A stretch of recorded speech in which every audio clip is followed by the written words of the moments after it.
Hello guys, welcome to my YouTube channel selection 90। आज हम आप लोगों को भारतीय राज्य व्यवस्था के बारे में बताएंगे।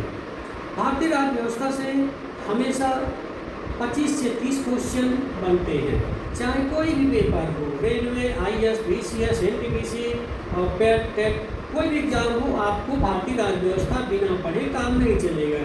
यहाँ तक कि भी पुलिस में भी, एसआई में भी, हर जगह राज्य व्यवस्था का एक अहम रोल है। इसलिए हम आपको राज्य व्यवस्था के बारे में बताने जा रहे हैं। सबसे पहले ये है कि भारत में संवैधानिक विकास कहाँ से होता है, ठीक है। अब देखिए, भारत का संवैधानिक विकास, इसमें सबसे पहले आता है ब्रिटिश ईस्ट इंडिया कंपनी के अंतर्गत। इसका शासन रहता है 1773 से 1853 के बीच, ठीक। दूसरा है ब्रिटिश काउन के अंतर्गत 1858 से लेकर 1935 के बीच में, ठीक। अब देखिए, ब्रिटिश ईस्ट इंडिया कंपनी के अंतर्गत क्या क्या चीज़ें आती हैं। पहला है रेगुलेटिंग एक्ट 1773, ये सबसे ज़्यादा इम्पॉर्टेंट है, यहाँ से क्वेश्चन बनते हैं, ठीक। सेकेंड नंबर पे आपका है ईस्ट इंडिया एक्ट 1784 में, ठीक। उसके बाद आता है चार्टर एक्ट 1793 में, ठीक। उसके बाद आता है चार्टर एक्ट, फिर ये 1813 में, ये भी इम्पॉर्टेंट है परीक्षा की दृष्टि से। फिर चार्टर एक्ट 1833, ये भी इम्पॉर्टेंट है आप लोगों की परीक्षा की दृष्टि से। उसके बाद आता है चार्टर एक्ट 1853, ठीक। उसके बाद हम लोग अब देखते हैं, देखिए एक चीज ये है, इसमें क्या है शामिल होता है अगस्त प्रस्ताव। अगस्त प्रस्ताव 1940 में, और उसके बाद क्रिप्स प्रस्ताव 1942 में, और कैबिनेट मिशन 1946 में, और माउंटबेटन योजना 1947 में, ठीक। ये भारत का संवैधानिक विकास में ये सब चीजें अहम रोल निभाई है, ठीक। अब इससे क्वेश्चन आपका ये बन जाता है कि सीक्वेंस मिलाने के लिए, ठीक। आपको एक तरफ दे देगा अगस्त प्रस्ताव, उसके सामने लिख देगा 1946, क्रिप्स प्रस्ताव दे देगा, उसके सामने लिख देगा 1940, कैबिनेट मिशन दे देगा 1947, माउंटबेटन योजना के सामने देगा 1940। आपको क्रम मिलाएंगे तो इससे ये क्वेश्चन मैक्सिमम एग्जाम में बनेंगे, ठीक। उसके बाद आता है कि 1700, ठीक है। रेगुलेटिंग एक्ट पढ़ने से पहले हमको ये जान लेना है कि मतलब इसके पहले क्या था। इसके पहले 1600 ईस्वी का राजलेख होता है। ये कार के माध्यम से ईस्ट इंडिया कंपनी, ठीक है, ये कार के माध्यम से राजलेख बनाया गया था, ठीक। इसमें क्या होता है कि ईस्ट इंडिया कंपनी की स्थापना होती है। ईस्ट इंडिया कंपनी की स्थापना कब हुई है? 1600 ईस्वी में। किसके द्वारा? महारानी एलिजाबेथ फर्स्ट के द्वारा, ठीक। उसके बाद आता है महारानी एलिजाबेथ ने क्या किया था कि अपने यहाँ के लोगों को पूर्व की तरह 15 वर्ष तक व्यापार करने के लिए छूट दे दी थी, ठीक। उसके बाद आता है 1726 का राजलेख, ये भी वही है, कार्य करने के लिए इसको दिया जाता है। इसमें क्या होता है कि कलकत्ता, मुंबई, मद्रास में जो प्रेसिडेंसियाँ थी उसमें राज्यपाल को विधि बनाने की शक्ति दे दी गई, ठीक। ये पूछ सकता है आपसे, मतलब ईस्ट इंडिया कंपनी की स्थापना कब हुई थी, वो कितने वर्षों के लिए व्यापार करने के लिए भारत में आए थे, और 1726 का राजलेख में राज्यपाल को किस पे विधि बनाने की शक्ति दी गई थी, ठीक। उसके बाद हम आते हैं 1773 का रेगुलेटिंग एक्ट, ठीक। उस समय ब्रिटिश प्रधानमंत्री कौन था, ठीक है, बताइए कौन था इस समय? देखिए, ब्रिटिश प्रधानमंत्री था लॉर्ड नॉर्थ। कौन था? Lord north. लॉर्ड नॉर्थ ने क्या किया था? ये गुप्त समिति की स्थापना की थी, ठीक।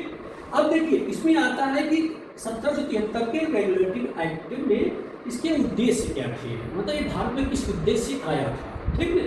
देखिए, कंपनी के कार्यों, ठीक, को भारत और ब्रिटेन दोनों स्थानों पर नियंत्रित करने के लिए, ठीक है। इसके पहले क्या होता था, जो भी कार्य इंडिया में या ब्रिटेन में होते थे तो वो सब लोग ब्रिटेन में ही नियंत्रित करते थे, न कि इंडिया में। लेकिन अब क्या हो गया कि कंपनी के कार्यों को भारत और ब्रिटेन दोनों स्थानों पर नियंत्रित करने लगे। देखिए, सेकंड पॉइंट है इसमें, इस एक्ट के तहत निदेशक मंडल को की कार्यविधि को, जो वहाँ का निदेशक मंडल था उसकी कार्यविधि पहले 1 वर्ष थी, अब बढ़ा के कितने वर्ष कर दी गई? 4 वर्ष कर दी गई, ठीक। मुंबई, कलकत्ता, मद्रास जो उस समय एक स्वतंत्र थे, उनको क्या किया गया? बंगाल प्रेसिडेंट में शामिल कर लिया गया। कौन कौन स्वतंत्र थे? कलकत्ता, मुंबई और मद्रास। किसमें शामिल किया गया है? बंगाल में, ठीक। और बंगाल को जो उस समय गवर्नर था, अब उसको बंगाल का गवर्नर जनरल बना दिया गया, ठीक है। गवर्नर जनरल जो बनाया गया था उसमें गवर्नर जनरल को 4 सदस्यीय कार्यकारी समिति को सौंपा गया था। उसमें कितने लोग थे?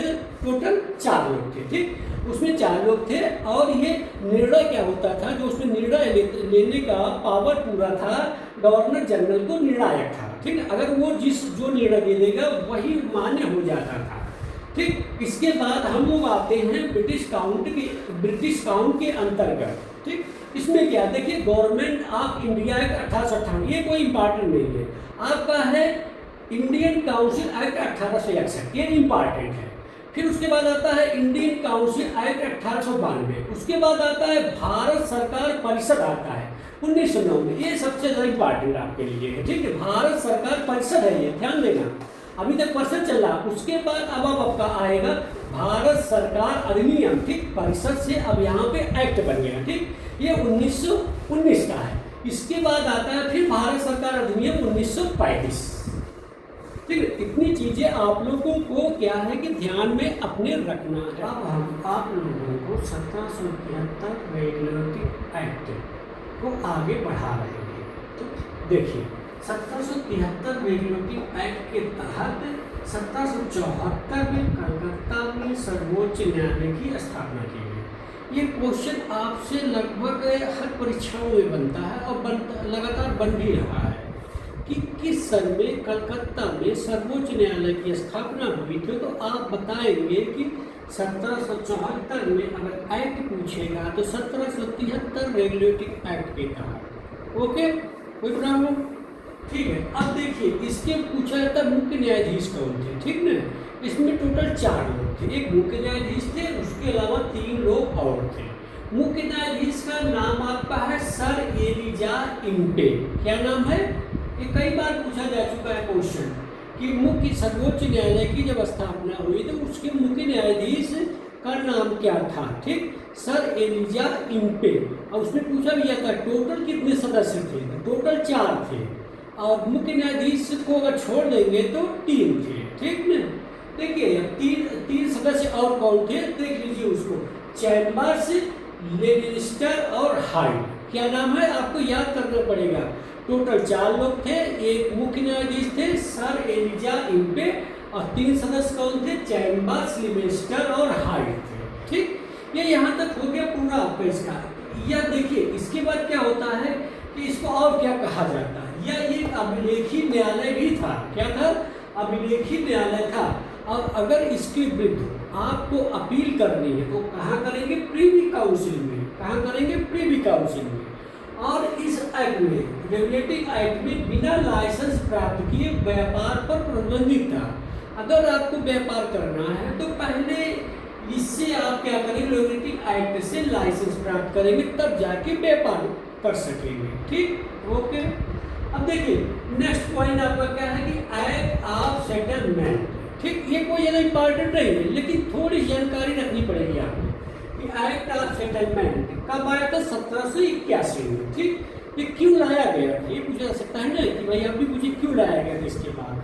तो ये इसलिए लाया गया जो 1773 की गंभीर व्यवहारिक समस्याएं थी, ठीक है। इसमें जो आया है, ठीक है, लेकिन इसमें भी कमियां रह गई थी।